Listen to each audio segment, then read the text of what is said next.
I mean, that scared me enough right there. And I mean, it, was making a lot of noise when we were trying to get in the car. And I don't know any bears that could actually, grab a rock and throw it at a car, and I don't Are know. you familiar with the Snell Grove Lake incident? No, but why don't you go ahead and tell me and tell the audience? Sure. Snell Grove Lake is just up on the northern shores of Superior.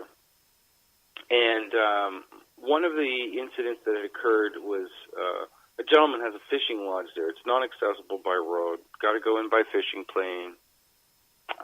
He rents the cabin to many people, Got a fridge, the whole deal, bedrooms, dock. The place was destroyed. Ripped apart. Fridge destroyed. Bears will go in and take out the insulation of the back of a fridge because to them it smells like a honeycomb. I'm not sure exactly what it is in the insulation properties, but it smells very like hive-like. Uh-huh. But this place, plumbing was ripped out of the wall, completely, just destroyed. So the guy thought, okay, if it's a bear, I'm going to create a deterrent. He took this board, nailed a whole bunch of nails in it, and put it in front of the door to wherever this thing looked like it had been coming in through this door. And they got a print, and it's a bloody print. They did a whole bunch of samples and tests and stuff like that on it. I can't remember how the collusion of who collected the evidence and it being conflict of interest because who collects it shouldn't be the one who tests it, and somehow all of that kind of got through the wash. But Jeff Meldrum had gone up there with a couple other people and had a number of these very aggressive experiences with rock throwing, return tree knocking, things banging on the side of the cabin to a point that they were extremely worried.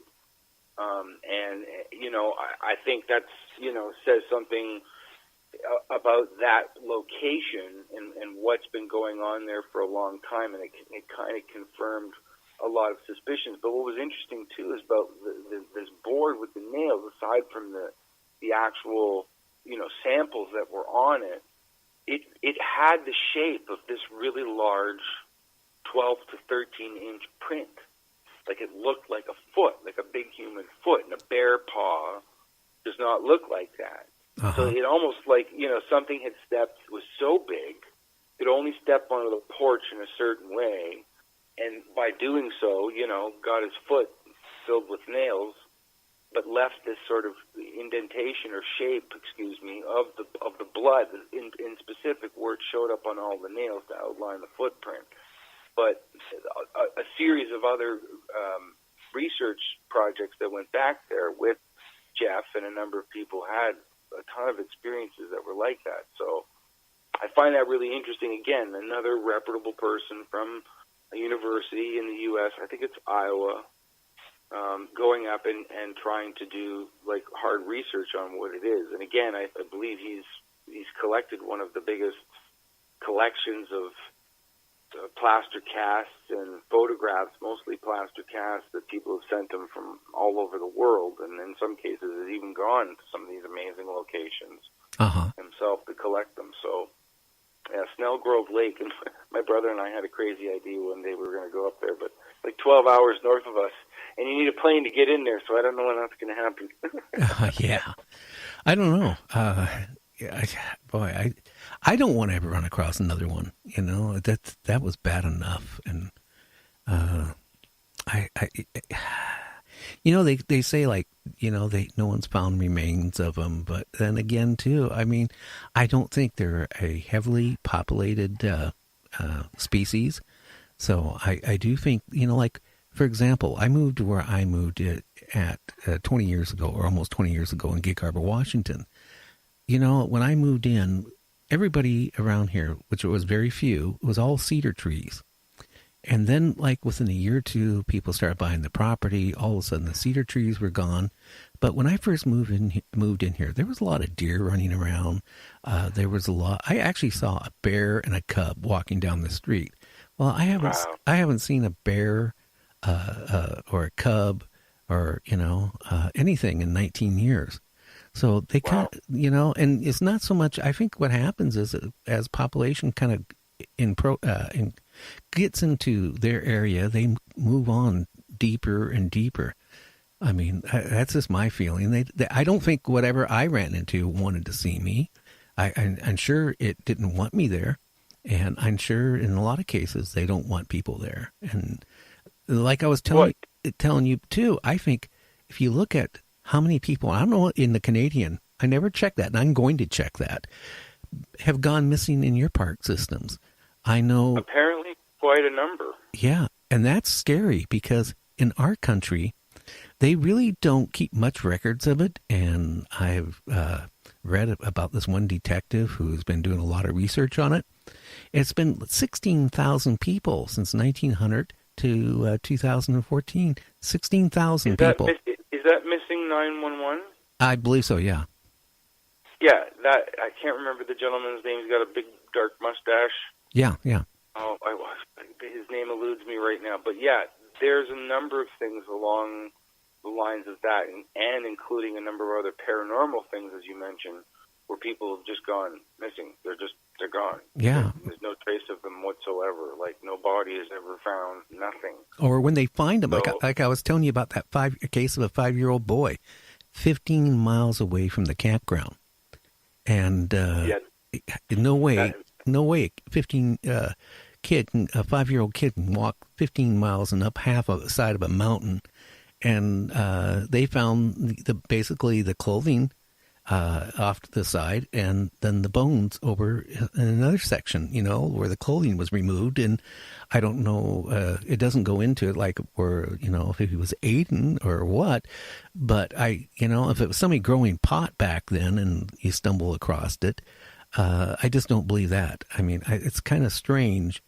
that people, and it's not just that case of that boy. There's been women, joggers, hunters that gone out hunting, very experienced, all of a sudden totally disappeared. Or they find their guns and their backpack, but they don't find them. They don't find no bones. They don't find nothing. Was that with the child that was the Mount Shasta? Yes. Uh-huh. Right.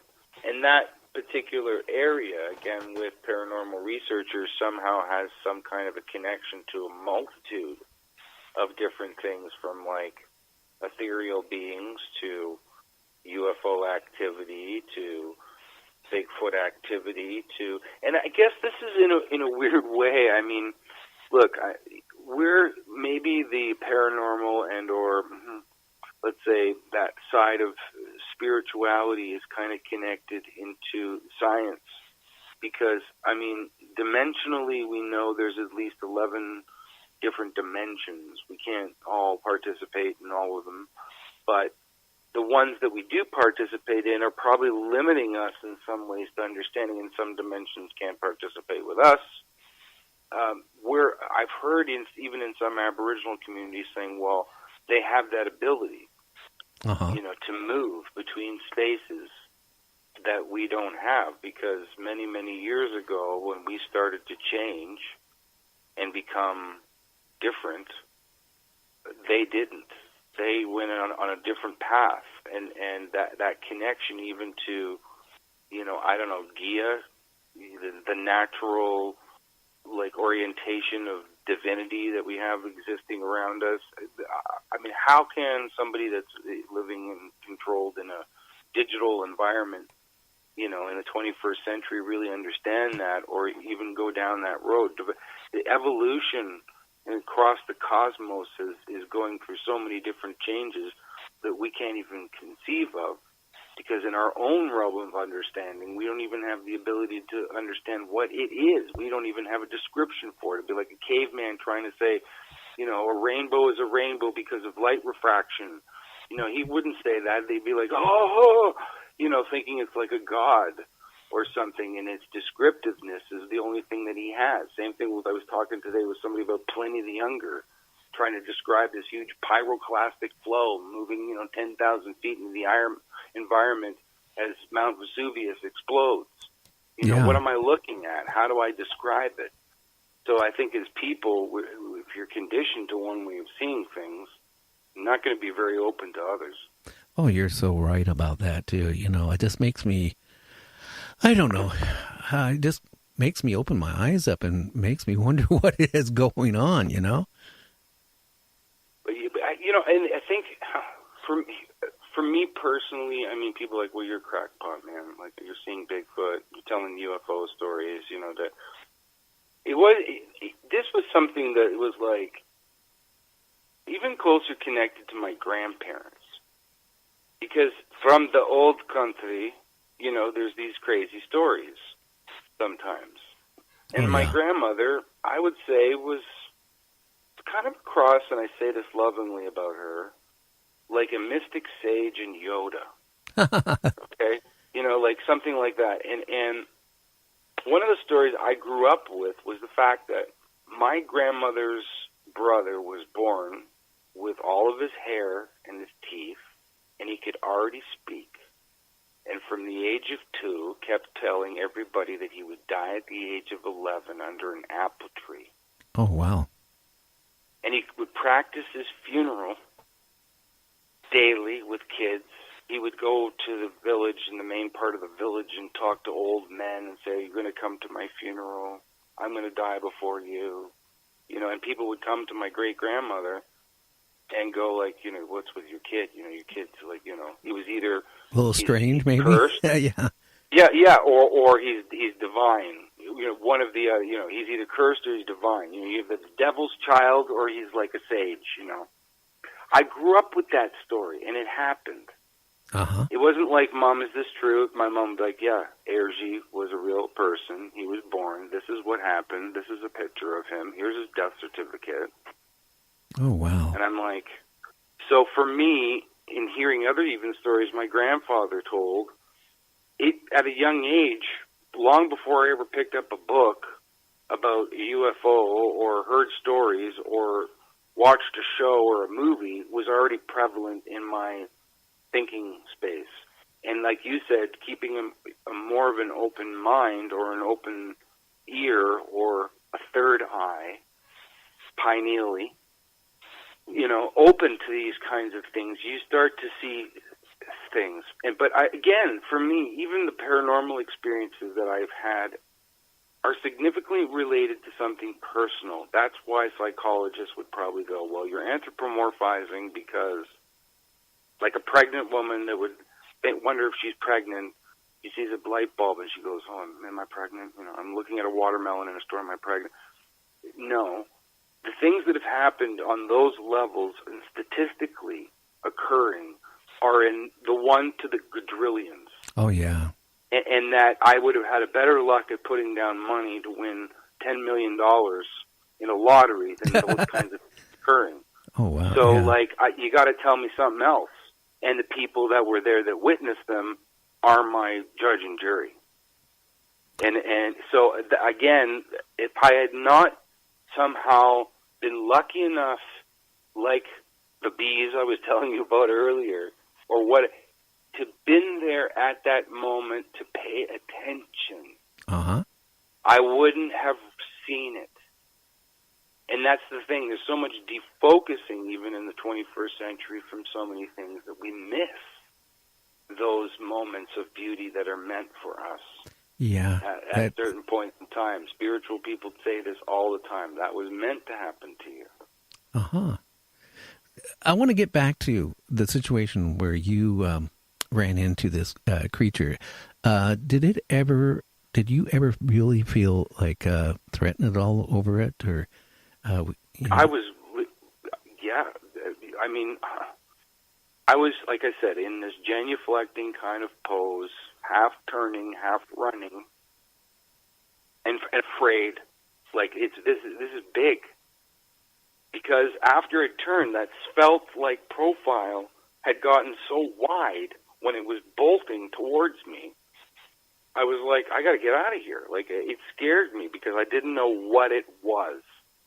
And even as, like, interested as I am in that field, excuse the pun, I was still questioning, what am I looking at? Because the fear of seeing a large thing, beast-like thing running at you If it was a gorilla, I would have the same kind of fear. I'd be like, I got to get out of here, Jack. If it was a bear, I'd be in the same position. I got to leave, or I got to do something about this.